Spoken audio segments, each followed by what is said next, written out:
Hello, welcome to Critical Weight Theory.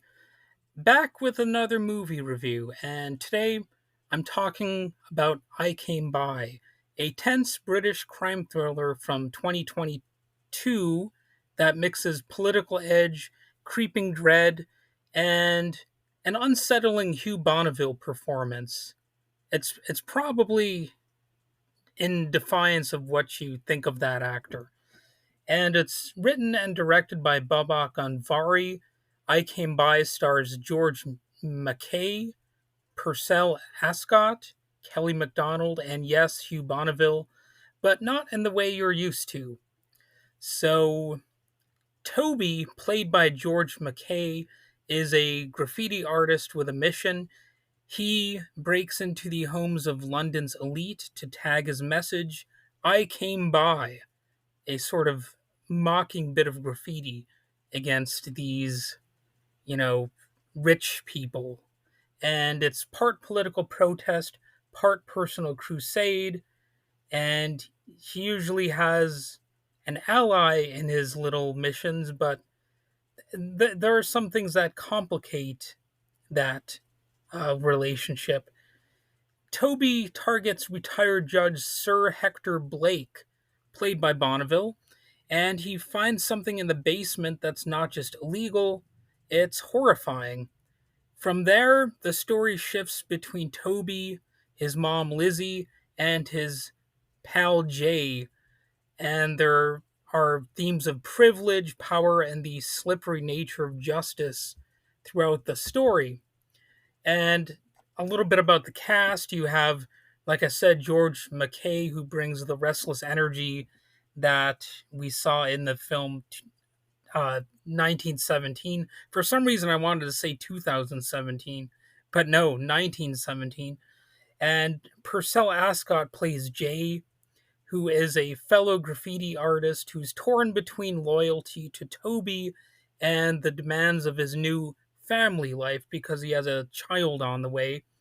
And he decides that he doesn't want to engage in these graffiti games anymore because he wants to be a responsible family man. And then there's a rift between them, and that sort of drama actually it has some unintended consequences. Kelly MacDonald is Lizzie, Toby's mother, who is determined, desperate, and maybe the only one who believes that something's seriously wrong. And Hugh Bonneville, like I said, imagine the most respectable man in the room, and now imagine he's hiding something monstrous about himself. That's the vibe that that character has really throughout most of the movie. And on Rotten Tomatoes, it's sitting at 68%. So critics are split. Many praise Bonneville's transformation, but some feel the film doesn't quite deliver on its Hitchcock inspired ambition. Metacritic lands it at somewhere between 50, somewhere around 57%, maybe a little bit higher. So mixed reviews. RogerEbert.com said it's too ambitious, like it's trying to fit a whole season of TV into 2 hours.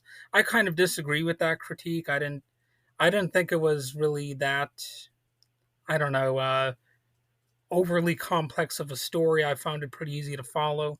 And I can be dumb when I'm watching movies sometimes. I sometimes need to rewind to sort of soak in a scene and better understand what's happening. So if the movie wasn't too complicated for me, it's not something that you should really have to struggle with as a viewer. I don't think it's really the most terribly complicated story that you could find. And even though I suppose there is an element of mystery to it, it's really not that mysterious. It's more of a thriller that, at least in my opinion, that's my approach to talking about this movie. I would say it's really more of a thriller than uh, a great mystery. And Empire called Bonneville's work straightforwardly excellent, but noted the pacing wobbles. Collider liked its unflinching take on social hierarchy. Hector's privilege feels almost untouchable. Although the theme of the movie that's interesting to me is that technically these people are not untouchable if you get the right people who are interested in accountability to go after such figures. And that's true in this movie just as it's true in real life. The elites, the powerful, and whatever you want to call them, the people who seem like you could never bring them to justice or take them down a peg in any way. Well, it turns out that all that's really required is that the people have the motivation to actually hold them accountable. And there are some characters in this movie who take those steps. And the audience reactions are interesting too on Reddit. Some viewers love the ride, calling Bonneville a great evil character and enjoy the loose ends left dangling.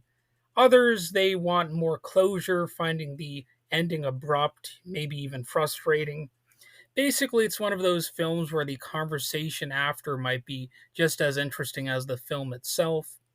So it does have some social critiques, and I think I think indeed that is what a lot of good films do. The stereotype about films is that they rot your brain. Same thing with TV shows, and of course, a lot of music is said to be a bad influence. That's just bad for your perception. They dull your senses. They're just nothing but distractions, etc., etc. But honestly, I think this movie does have something to say, and that's a reason you might want to watch it right away. So, what works is that Bonneville is chilling. He's got an against type role. There is some sharp commentary on class and power here. It's a stylish mix of thriller and social drama. But there are a few things that might bug you about this movie. That some people have said it has uneven pacing. I don't know if I entirely agree with that as a serious critique. I didn't really have any problem with the pacing myself. Some people think there are some undeveloped characters and plot threads. Yet again, I kind of have to disagree with that. I didn't see any real problem with the plot. I thought the characters were decent enough as far as the storytelling goes. You don't necessarily need to depict an entire life story and with every character in order to understand their basic nature. And sometimes that's really the main type of plot you need. Just the relationships between the characters and the events in the story. And of course, like I said, there's a finale that leaves more questions than answers. Some people just don't like that sort of thing.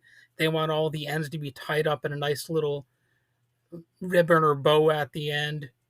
And some people just they demand answers, damn it. And if a movie doesn't conveniently explain everything by the end, it's going to have some unsatisfied customers. But I thought this movie was good.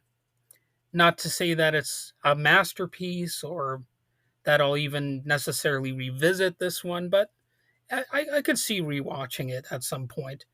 So if you like thrillers that don't hand you all the answers and you're into the idea of a villain who wears respectability like a mask, this is worth a watch.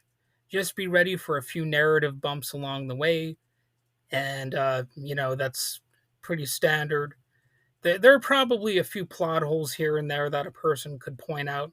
I didn't really detect any of that, but if you're like looking at it with a microscope, you can probably find a few flaws here and there, which is true of practically any movie out there.